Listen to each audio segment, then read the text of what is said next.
In this episode, you'll learn why your children's tantrums after divorce might actually be a hidden cry for professional help and how ignoring them could make things much worse. Welcome to Women Winning Divorce, the podcast helping successful women navigate divorce with dignity so you can protect yourself, your children, and your assets. I'm Heather Quick, founding attorney at Florida Women's Law Group, where women win at life. This week, we had Dr. Erica Miller on the show, and we had a great conversation about how divorce impacts children emotionally and behaviorally, what evidence-based support and treatment options look like, and when to seek professional help for learning or mental health concerns. I hope this episode is valuable to anyone who might be listening. Stay tuned for the full episode. Welcome to this week's episode of Women Winning Divorce. I'm Heather Quick, owner and attorney at Florida Women's Law Group. Today, Dr. Erica Miller is joining us. Dr. Erica Miller, director of Connected Minds NYC, is a licensed clinical psychologist who specializes in neuropsychological assessment and evidence-based treatments. She is passionate about practical and research-based recommendations to support children and families, both at home and in school. Today, Dr. Miller and I will be discussing how divorce impacts children emotionally and behaviorally, what evidence-based support and treatment options look like, and when to seek professional help for learning or mental health concerns. Welcome, Dr. Miller. Thank you so much for having me. I'm so excited to be here. Well, we are so happy to have you. This is going to be great. I love talking to mental health experts and particularly, really talking about children, because I think that there is just so much out there that we all can learn from. And, everybody's kids are different. And there's not like a one... For sure. Right? Not like a one size fits all that are going to work. And I actually think that's like a really important piece that I think so many women probably going through divorce to get to this point had to at somewhere trust themselves that what they're doing is like the right thing to do, right? And so, but there can be a lot of mistrust, I think, that women, moms have. Am I doing the right thing or not? So your point about like, I really believe parents kind of know, I think, to an extent intuitively, what works or doesn't work for my kid. And so I think listening to that voice can be really helpful. Absolutely. Absolutely. And that's a big thing, right? Yeah, just trusting yourself through this process. But Dr. Miller, for our listeners, would you share a little about yourself and how you got to where you are today? Sure. So I'm a pediatric psychologist, and I did my doctorate degree at Teachers College in school psychology. And then I did a clinical internship at St. Luke's Hospital, New York City, which is now Mount Sinai. And then I did a 2-year postdoc at a private practice in Brooklyn, specializing in neuropsych assessment. And from there, I've worked at a special education private school and then started to develop my own practice. And that's kind of where I am today. So I've worked with, kids in schools, private practices, clinics, hospital settings. And so I've really seen a range of kids and families in a variety of settings with different needs. Well, and that is so fascinating. I can't wait to really get into this today. And so let's start with neuropsychological exam. What is that and who? Yeah, that's a really big question, right? What is that? When do I need them? What are they? And so a neuropsych assessment is a little bit different than a psychological assessment or a psychoed that a lot of the schools provide, which is really a much kind of smaller product. It looks like an IQ test and some academics. And sometimes there might be a social emotional rating scale that maybe a parent will complete or a teacher will complete. A neuropsych assessment really takes us a couple of steps. So we're going to dive in a little bit deeper into understanding what are your kids' strengths and weaknesses in various domains. And we're really talking about children here, but neuropsych assessments can be used for young adults and adults as well. Increasingly, I'm seeing a lot of adults actually coming into my practice and having questions about themselves. So you can take this information for your child or for yourself. And so typically we always start with a comprehensive intake interview where we're really trying to get at history, developmental, psychosocial, learning, academic, social relationships, sensory sensitivities, mood, anxiety, those kinds of things. And then we also will do an IQ test, and then we'll do more attention or executive functioning, pragmatic language, or more expressive receptive language skills. We'll look at memory and learning, fine motor skills, visual spatial, problem solving. And then depending on the referral, there might be more academics that might take place and a deeper delve into a child's social, emotional, or systems functioning. So how are they operating in school, homes, etc. Now, when, this is something that you need to do, well, I guess that's how do we know? How do you right? know? Like, how do you know, like, oh, I need to get one of these for my child? That's like a really great question. I wish I always had this like crystal ball. Like so many parents come to me and say, should I get one? And I think there's a few things I think about in terms of when, and then we can talk a little bit about the financial side that I think can be really important. But if your child, I guess, is really struggling in school or at home, and you feel like you've tried a number of things, that to me is often a time to let's really understand what's happening here, right? So maybe we are missing something. Is there a skill that my child doesn't have that I'm assuming that they do have, or I think they have? Maybe they have a language weakness. Maybe they have a really small working memory. So when I give them a lot of instructions, they only remember one piece. And then I'm getting angry at them and they're feeling frustrated because they're not able to get in the information. Maybe there's like a phonological deficit. So their reading's being impacted, right? So we don't always know, I think, sometimes why a child is struggling, whether it's learning, friendships, academics, and this can help us really understand why and then what to do kind of next from there, so it can help target what treatment is going to be most helpful or effective. So essentially, you're, as a parent, you're like, I know my child's struggling, whether it's in school or socially or at home. Yeah. That's probably what presents. And then so they do seek out, okay, well, maybe we need some therapy, right? Like, let's try to figure out how we can best serve. Right. So sometimes I'll see kids after they've tried therapy and they're like, so we've done therapy for a couple months and it hasn't really been working, or we're not noticing any changes, right? And so the question is why? Or sometimes families come first and say, we really want to make sure that the therapy that we're going to use or the kind of person that we're going to work with is tailored to really understand my child's needs. And so it can be that way as well, especially from the learning aspect. Sometimes it comes from the school. So, and with that, like, yeah, and then I guess that would be great as far as like, then, what are the different types of therapy? Because you offer lots of different types of therapy. So there is such a big range of therapies that are really available. And I think that the therapy really, to me, depends on what is the clinical presentation. Are we working with parents? So in my practice, I tend to work a lot with parents. I'm really thinking about, okay. Yeah. Just go ahead. Okay, so you're thinking about parents. Okay. Yeah, so I really think a lot about parents. And so, or that's exactly the work that I'm doing right now. And so most of the work I focus on is helping parents support their kids. Got it. Okay. And there's the various, I mentioned there's like parent management training is like one kind of evidence-based treatment. There's collaborative and proactive solutions, but I listed a few, but there are so many different kinds. And I think what's most helpful is to get a professional that's familiar with a few different types of evidence-based strategies, but also will personalize things to you and your family. Like I see a lot of families right now that say, you know what? Timeout and punishment, not for me. And so, okay, like if that's not for you, we might talk about why it's worked, why it doesn't work, but who's really responsive to you as the parents in terms of what's working, what's not working, and who will then kind of call with the skills that they think are most helpful and personalize it to your kind of family and needs and values. Like, what are your values as a family? Now, when in the introduction, we talked about that you use evidence-based therapy and science-backed interventions.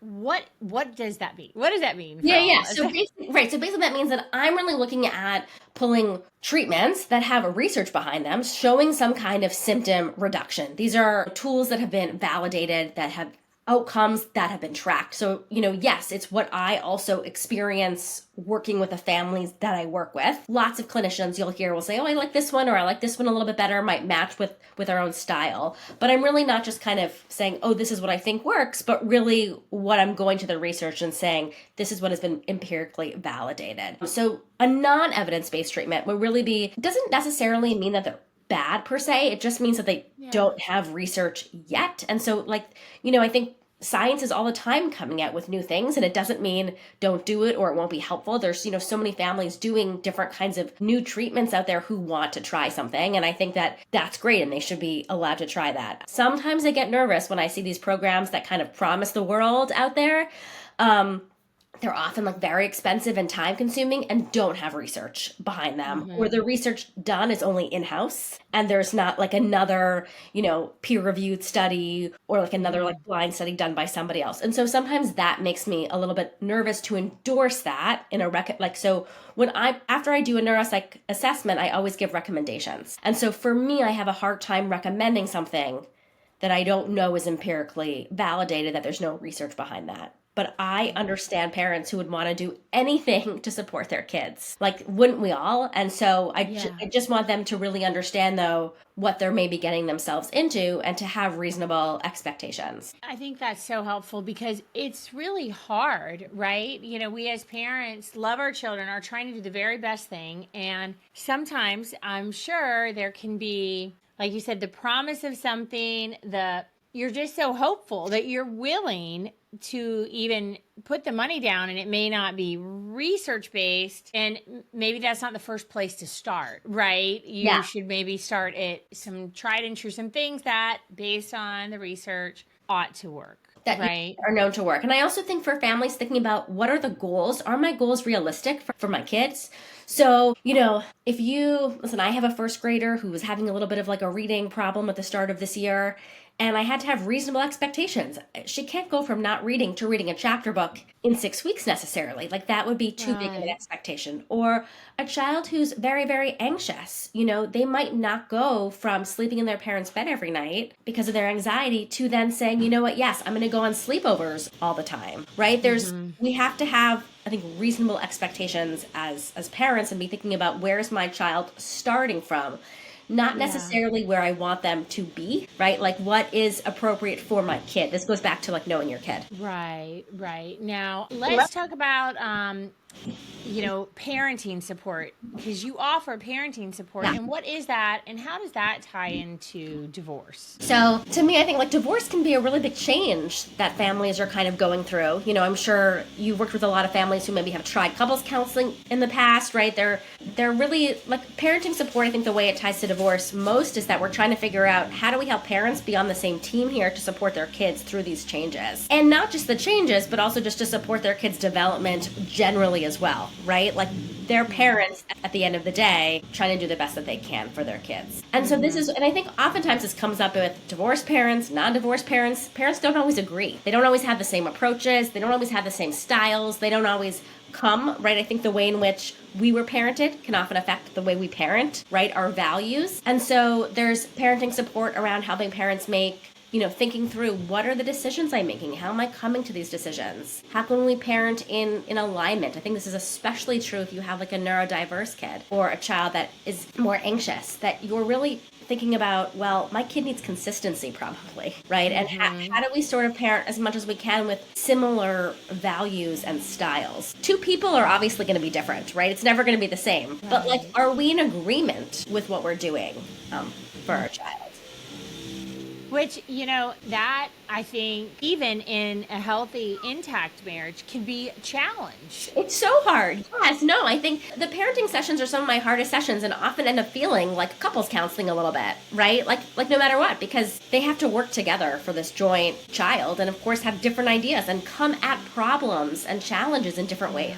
And I mean, I can speak from personal experience, just like that was something that never occurred to me.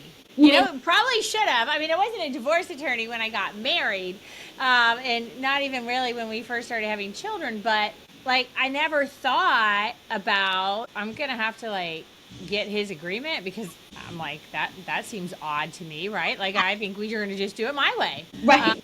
Right. And that doesn't always happen that way, right? Or like, oh my gosh, when I'm not around, my ex-partner is doing these things that don't espouse my values or that I don't want my kids seeing or, that aren't towards our goals of developing our kids' coping skills or their reading skills or their executive functioning or whatever it is. Yeah. And I know then in a lot of times that leads to problems in the marriage, the breakup of the marriage, and then it's just going to always be a challenge. So these children really have, a long road of coping with like just maybe very different parenting styles. Right. And that's really tricky for a kid to figure out, right? Like, and especially with some of the kids that I'm seeing that are coming to me for a neuropsych assessment, sometimes they already do have some learning differences or, anxiety, executive functioning. So their ability to adapt and adjust might be a little bit slower. It takes them a little bit longer. And then you add in two separate homes, two separate systems, two separate structures, right? It can take them a little bit more time to really adjust. Now we know rules and expectations are always different in different places, right? Home, school, different.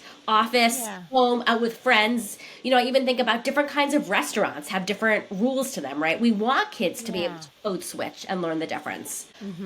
But sometimes as you're developing skills for kids, they need the consistency to make that stick. Right. Your clinicians are trained in behavioral parenting practices. Yes. Such as the parent management training and collaborative problem solving. Can you help us understand how and explain how those work? Totally. So they're both parenting approaches, and there's some similarities between these two programs, and there's also a whole bunch of other ones that exist out there. But parent management training is really a parenting program to help parents work with kids who have more challenging behaviors, and so it works on strengthening like the parent-child relationship, positive reinforcement, setting clear and consistent expectations, problem solving. For some families, it can also include like a timeout component. Many families, as I mentioned, don't like that, so we don't include that as much. Whereas collaborative problem solving, also based on how do we reduce challenging behaviors. And here it's about how do I teach kids the skills that they lack. So the premise is that kids do well when they can. And if they're behaving poorly, it means that they don't have some kind of skill, otherwise they would want to do better. And so it's our job as parents to help understand and identify which are these skills that they're missing and teach them the missing skills. And that we'll tend to see from there an improvement in behavior overall. But certainly there's a lot of like overlap, in all of these approaches, and that I think they all really value and strengthen parent-child relationships and helping parents really be more consistent and view their kids from a more positive lens. So not that my kid is being willful or defiant, right? Or they're doing this to me, right? They're just making my life so difficult. It would just be so much easier if they stop. But really thinking about what is like the story behind my kid's behavior, right? What is happening for my child here? Something not okay on the inside. Must be feeling some kind of way to be behaving that way. Let me understand that and help them.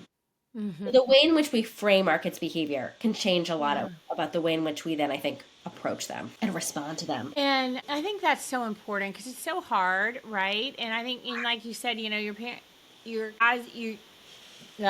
I'm messing up my words, but like as a parent, right? You learned from your parents because that's how we all learn, right? Even if you take courses, but if you're not a trained, mental health professional who has learned these things, you're going from maybe your gut, but a lot of that is based on your upbringing. Yes. And you really, I believe that all parents are doing the best that they can at the time Absolutely. with what they have, and we don't all have the same tools, resources. Yep. And so it can be really challenging though, because the behaviors can be difficult. They can be really difficult. And I think oftentimes I hear from parents, but I never was this way. So when you have a kid that's really different from you, I don't know if that like resonates with you, but like I have a kid that's different from me, or and my parents were really different from me also. Or we get the opposite. Parents who are parenting completely opposite to the way that which they parented too, right? And want to be a totally different parent. And then sometimes the pendulum can swing a little bit too far the other direction, right? Like a lot of the research shows being too strict isn't great, but also having no rules isn't the way to be either, and no boundaries, right? That kind of overly permissive style. And so really helping parents, I think, find themselves in this like new role. Like being a parent, I think a lot of us think, oh, we're gonna figure it out. Like so many women really want this for themselves, right? They really want to be a mom and have an image of what it's going to be like in their mind. And that is not always what shakes out. And we have kids who have their own thoughts and feelings and desires. And so oftentimes those are really actually inconvenient to us. And that's like really the truth. They're really hard, our kids. Yeah. And so how do we balance all that? Because we actually want our kids to also have their own thoughts, feelings, and desires. Right? We want them to be critical thinkers and think for themselves and want things for themselves, because that's what we want as adults, right? To say, oh, this doesn't work for me. But as a kid, we actually often value like compliance and cooperation. So it's really, how do you kind of parent the kid that you want to have, the adult that you want to ultimately raise is what I'm often thinking about. And yes, I didn't say it quite that articulately, but like when we were raising our children, very strong-willed, very independent, and amazing skills. They can argue with me about whether the sun is out or not, and very effectively. Yep. And I used to always think, all right, this is going to serve them well in Yes. the world. If I can just make it through Yes. these till we can launch them, because, you don't want to squash them, but sometimes sometimes you just have to say, because I said so, and just, Yes. it's enough. No, 100%. Enough. For sure. And so much of parenting, I think what you're bringing up here is so important. It's really about our own parental regulation, right? So I think those are the two skills that I'm trying to often do is help parents learn, how do I regulate myself in these tough moments? Because if I'm not regulated myself, I can't help my kid regulate and get through this moment. And, I don't want to speak for you. I know for myself, you said like, oh, I'm a clinician. And so I must know. Yes, I know in these moments, but it doesn't mean that I'm always regulated all the time, right? And so in my own parenting, there's times where I'm like, shoot, I got so distressed here that actually I made the situation worse. My dysregulation further escalated it. And hopefully, Heather, you're like nodding and like that you've seen this. I agree. Yeah, no, I know. Well, and then you have to step back and you have to recognize I am the adult. I need to regulate my emotions and take a breath, remove myself from the situation so that I can, keep it together. Correct. Exactly. And that is like often not an easy thing to be doing, actually. And so much of the parenting work is about that first piece, because nothing really is going to happen if parents are not well regulated. And their kids don't feel seen and heard and validated. First step. Right.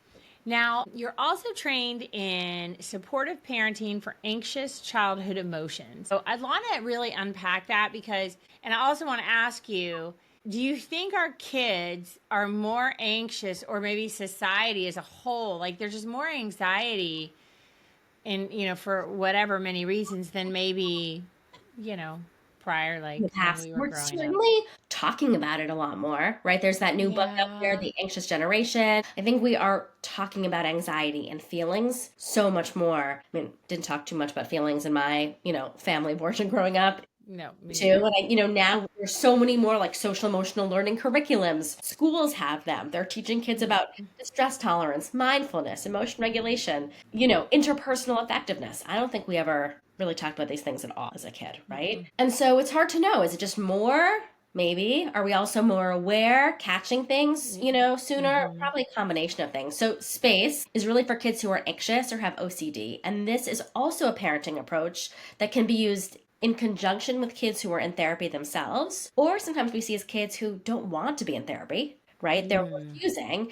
And so it's for parents to teach parents how to help their children reduce their kids' anxiety. And oftentimes when kids are really anxious, parents are on sort of two different sides. But one side is the accommodation side, right? So you know what? You have a hard time sleeping in your own bed? No worries. You can sleep with me every single night. Or they end up doing it, right? Saying, okay. Or there's a child that can't be alone in like a room ever. So the parent just says, fine, you can be with me wherever I am. And so in some ways we're accommodating things. We're changing our schedules. We're changing our plans, our dinner reservations, our travel, schooling to accommodate our kids' anxiety. And in the short term, I think we can often feel like we are a good parent and like doing that. I'm helping my kid and our kids' anxiety goes down kind of right away. But in the long term, we're actually not teaching our kids any skills. And so the goal here is to work with parents so they understand the accommodations that they're doing and help them accommodate less so that they're ultimately teaching their kids how to tolerate anxiety and face their fears a little bit more and start to experience kind of smaller step success. And I know that is hard because no one wants to see your child in pain or in distress. But yet we also want to be able to help them cope, with changes and things that are going to occur in their life. And so I do think there's just a lot for parents who are really paying attention. There's a lot that is you worry about, you think about. You think about your kids all the time. You worry about them all the time, right? And but I also want to say there's a lot of really good interventions out there and a lot of really capable clinicians. So if you're noticing this in your kids or you're concerned, I think it's definitely worth at least doing like a consult with somebody. Absolutely. Absolutely. Because like we talked about earlier, we know what we know from, whether we've studied it, whether we grew up in it, but there's no shame in getting support, and it could actually help you so much more and your kids. All right. So what are the common do's and don'ts when navigating divorce with children? I mean, this is such a big question, right? I think we could I know. Yeah. I mean, I think one is you really want to be like honest with your kids about what is happening. I think a lot of parents can feel really scared to tell their kids really anxiety provoking, maybe wait to the last minute, not tell them the full story. We definitely want to be age appropriate, right? We don't have to say every detail about our kid's divorce, but we really want to tell them as much as that we know to help them feel a sense of consistency. These are some of the things that we know. We know you're going to do 1 week here and 1 week there. We know you're going to have your own rooms. We know some really kind of concrete things that help kids feel like they're in control and grounded. You also want to let them know that this was not their fault, right? There's nothing that they did wrong. It's not their fault, and that we love you, both of us, no matter what. You also might want to say that like they're allowed to have their experience, their emotions, and their reactions. So as a parent, I think I would let them really be angry, be sad, be worried, like really allow for that range of emotions and know that, things might peak or dip down and then come back up again. Like it is not always a linear process, especially because, listen, I'm not an expert necessarily on the divorce myself, but my experience has been that things change in divorce over time, right? And so like the custody schedule might be one way, or families might think it starts off going well and then it doesn't, right? And then there's like a change. And so to kind of to know that your kid's experience is going to shift over time. Right. And to allow for. And what are some behaviors children might deploy in response to a divorce? I think we can really see like the gamut here of things. Yeah. We see sometimes often a lot more anxiety, like again, kids wanting to sleep in their parents' bed, not wanting to be away from their parents, a lot more reassurance seeking. We might get more anxiety at drop-offs, like school, or, not wanting to go to different play dates or school avoidance. Sometimes we get more like outbursts of behaviors, meltdowns, tantrums, saying no to things. Older kids might see more like pickier eating, not doing their homework, sneaking, lying, those kinds of things, especially if they're feeling kind of like angry, right? You might also see them being a little bit more depressed. And in kids, depression can also look like irritability. So it doesn't always look the way it does for adults, which is just like sadness and withdrawn internal. Yeah.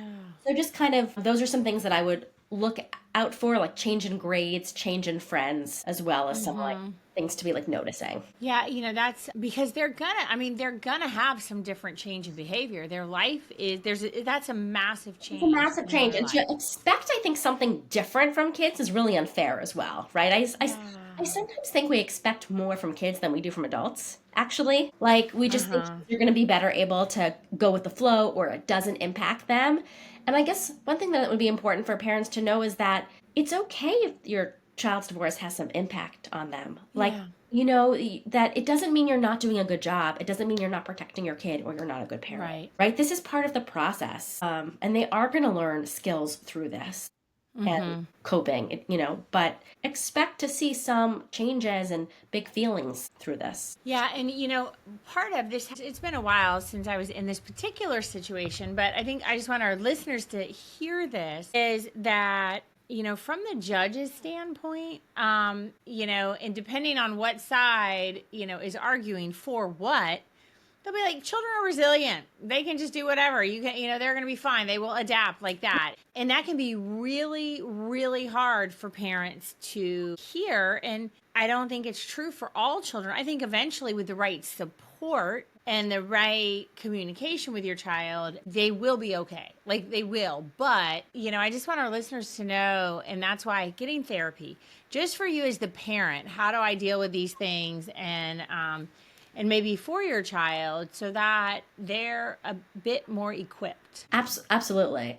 I have to imagine the judges mean like a good thing when they're saying that, right? But I can be on the other side of it and hear parents being like, oh my gosh, but what if my kid is not like that? And then the reality is, if they're not, you have to have evidence to show that, right? Because, unfortunately, and of course, we represent women, so I definitely have a slant on it and my perception, but this is a common argument. If the mom's like, no, but they're getting really scared, and then the father's just like, no, you are enabling them, and it's you, and it's not the child, you're creating this. And very often, unfortunately, the courts will side with the husband on that and go to the hysterical mother is the problem, when she may or may not be, right? We're not there. No, and I think parents, just by virtue of being two different people, right, are just different in their Right. emotional expressions about things, Mm-hmm. right? And emotional intuitiveness, sorry. Yeah. And children sometimes, just like people, go to different parents for different things. Kids know, right? Oh, this is the person I can share more of this stuff with, and this is the person I can share more of this other thing with. It's not necessarily like better or worse, but my experience has been, and it sounds like yours, Heather's, is often that, the moms, quote unquote, hear a lot more of this side of the like emotional aspect of things. And there is some stereotyping there that the men are more likely to be like, just, put your boot, pick up your bootstraps and just like keep going. And that may be like a societal thing as well, right? We were just talking about the ways that we were parented. And so that is likely what they know too in doing the best that they can, right? That may be these people's coping skills as well. We just have to keep trucking. Yeah. And I do think that, right, it's different perceptions of your children. And, with many of our clients, they see themselves, they have been more of the majority caregiver. Yeah.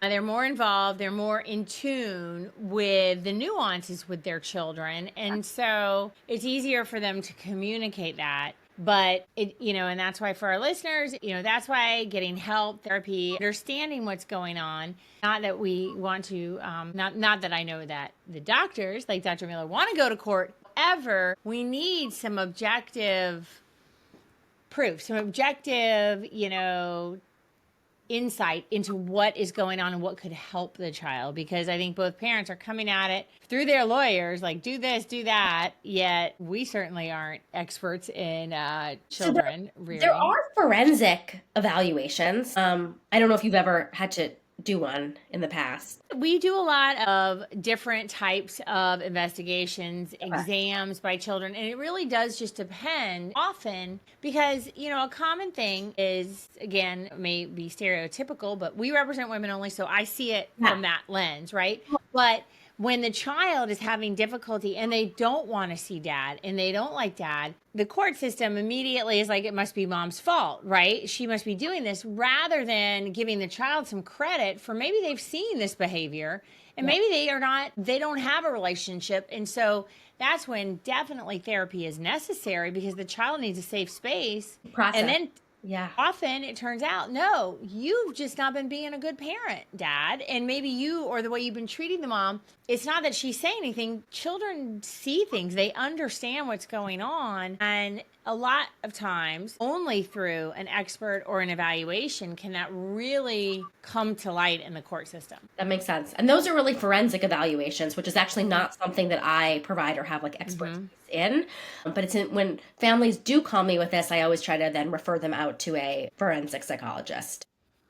And usually, though, there's going to need to be some kind of therapy for the child, and because the court system, and rightly so, their goal is, hey, both parents should be involved, and a child is better off if they have two, healthy parents who are loving and caring for them. But sometimes the children are really having a difficult time. And now, is that something that within your practice you've seen or can deal with, like really helping the child to maybe accept the new situation, and maybe they didn't have as close of a relationship as, say, with the dad? We've definitely worked with like many kids who've, been going through divorce. And I think our job really is to help listen to the child, right? To help them process and understand their feelings. And it's really not, my role when I work with these kids is that lens. It's not about swaying a kid either way. I guess, I'm in New York State and I'm a little bit familiar, but not super familiar. Sometimes I know the court actually appoints their own child attorneys here so that they have their own kind of advocate. But I see our job as giving the child a place to process their thoughts and feelings, right? To have like a safe space where they can talk about all the changes that are really happening. And sometimes I think this is why it's really helpful to have a good plan as much as you can going in to the divorce, right? To start therapy or be thinking about these things as soon as possible, not like later, not 6 months later, but to really be giving your child coping skills, knowing that change might be coming if that's possible, really trying to set everybody up for success. My goal in saying this is because I don't want everyone to think that therapy, is only for kids who are dealing with very significant behavioral or mental health challenges. Therapy sometimes can also be like proactive. I think of it that way too, as like this is going to come up. How do I prepare you for what's to happen so that you can sail through this, right? Like as helpful as possible. It's sort of like when I think about, hey, maybe a family should call you for a consultation first to know, what does divorce look like? What does it entail? Like, what are the steps? Yeah. What are the things I should be thinking about? Same thing. I have a lot of families call me before we're thinking about moving. We're thinking about divorce. We're thinking about changing our kid's school, or someone's might be sick. We have this transition coming up. What are some things that we should be thinking about to help support our kids? So therapy is not always to like pathologize somebody that something is so wrong with my child. Right. But sort of as a, let's like think about what are the things that we can do that'll be supportive, right? Yeah, and I think that's, that's so important, and particularly for parents when they're going through a divorce, or individuals, right? It just can be all consuming. It's a lot. So hard. And not that you aren't doing what you can for your kids, but you can get pretty, exhausted emotionally just by the process. Yeah. And it can be exhausting. So giving your child a space where they can talk freely and be heard to process a lot of their emotions, I think is just so helpful, because they need to process that, and they may say things that you might be defensive about because you're going through the divorce. But also many kids come and they don't want to talk about those things. Like, it's really interesting to see like how many kids come and they want to talk about the playground. They want to talk about Minecraft, So it's really just to have their own kind of like space and time to talk about what's important to them. Mm-hmm. Well, and I think, one of the things she said, like when these behaviors, they start seeing them. Yeah. There is something probably behind them, Definitely. Right? It's not maybe just that they're wanting to defy you. Like if they don't want to go to school, or they don't want to go to this other house now, right? Like it's important to really look into see what is going on with your child. The why, right? Really understanding the why, I think, is really important. And that's a hard thing for a lot of parents to do. Both kind of what you said, we can be emotionally depleted. We don't have the time. And I'll say, like, some kids and even some teens, like, we don't always know why. I don't know if it's ever happened to even, like, adults where, like, this just doesn't feel right to me, but I can't put my finger on it. And a lot of kids don't want to hurt their parents either. I was just going to say that. They worry. Like, let's say, the dad's moved on. He's got a new girlfriend, maybe even wife. Mom's by herself. And it's not necessarily that she's doing anything. They're just really empathetic. They're worried. And it's hard to come back and say, oh, I had a great time. Oh, yeah, that happens a lot too, right? Yeah, they're worried, is my mom going to be upset if I had a good time, or vice versa? And so vice versa, yeah. I think really for parents to know, like, the more open that you can be, the more accepting you can be, even when things are really rough through the divorce, right? That is going to be really helpful for your child to know that, like, you're prioritizing, for them to feel like you're prioritizing their kind of like happiness and experience, and that they can have a different relationship with their parent than what you have with them, right? They don't have to be like they don't have to worry about you. And I think that's actually a really big piece, is that you're right. Some kids really do worry about their parents. And so for parents to not use their kids as a friend or as a crutch, right? Like, I'm the parent, I'm in charge, I'm okay, meaning it's not my kid's job to take care of me. I have other people taking care of me, right? Might be like my friends, my therapist, my divorce attorney, right? I have a team of people like helping me, but that is not the job of my child. Mm-hmm. And I think that is huge. That is so huge. And very much to, make sure those boundaries are there. And, for our listeners, like you said in the beginning, being very open and truthful, but here in Florida, you better not be sharing all the things that have been, in writing and pleadings and a lot of the, inside, behind closed doors and chambers, things that are going on with your child, right? You have to use discretion, right? There can be like, this is what's going on. No, we're not talking about these specific details. Yeah. When I say, like, be truthful, I think it would be probably truthful to say, we were married. We are no longer going to be together anymore. We are two parents who we still love you. We want to take care of you.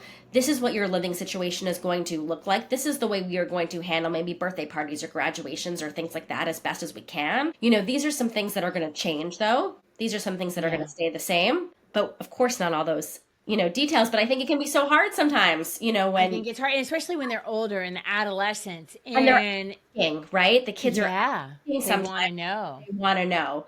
And that's where I think it's important for parents to have their boundaries, to remember that, like, they they say they want to know, but they, but what I am the parent here, and it's my job to still think about my kid in like a certain way. Yes. And then I have this experience and knowledge that they don't have. And at the end of the day, even if, right, like, their dad has done terrible things, I think that you need to have boundaries and use discretion because that's their father. Yes. And you can't, what do we say? You can't put that back in the can or whatever, right? You can't take that back. You can't not hear that. And you're potentially doing more damage to them and maybe your relationship with them because you've shared too much. Yeah. And later on, they're like, why did they tell me all that? And it's just so confusing. It's really too hard. much. Yeah. Yeah.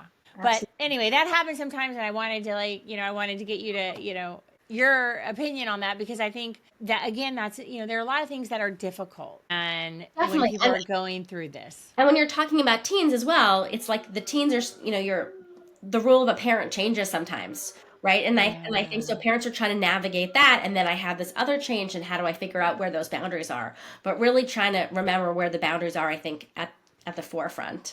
Absolutely. Is really important. Totally. Yes. Well, Dr. Miller, I can't believe that our time has gone so quickly. This has been a great discussion. Thank you. But before we go, can you impart on our listeners what you've learned about women and their resilience throughout your career and experience? Women are just the most resilient kind of group of people that I have really ever worked with. I find that they're just so insightful, thoughtful, caring, always trying to like level up and learn more. And so I feel like what I know is that women are fighters and strong and will get through to the other end.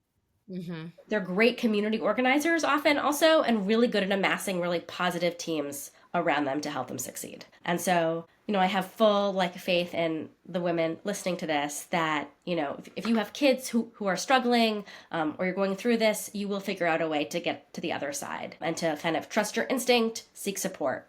It's there for you. So lastly, Dr. Miller, where can our listeners find you for more information and resources? I'm at connectedmindsnyc.com. Well, wonderful. Well, we've reached the end of our show. Thank you so much to Dr. Erica Miller for joining us to discuss how divorce impacts children emotionally and behaviorally, what evidence-based support and treatment options look like, and where to seek professional help for learning or mental health concerns. Thank you so much. Thank you. Take care. Absolutely.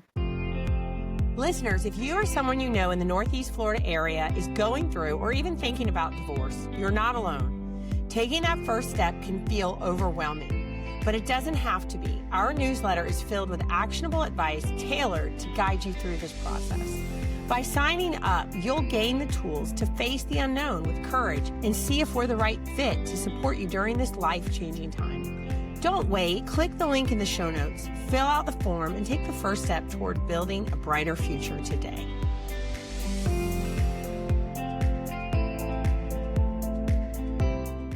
This podcast is for informational and entertainment purposes only and is not an advertisement for legal services. The information provided on this podcast is not intended to be legal advice. If you have a legal issue, please contact an attorney in your local jurisdiction. The views and opinions expressed by the hosts and guests are solely those of the individuals and do not represent the views or opinions of the firms or organizations with which they are affiliated. This podcast is available for private, non-commercial use only. Any editing, reproduction, or redistribution of this podcast for commercial use or monetary gain without the expressed written consent of the podcast's creator is prohibited.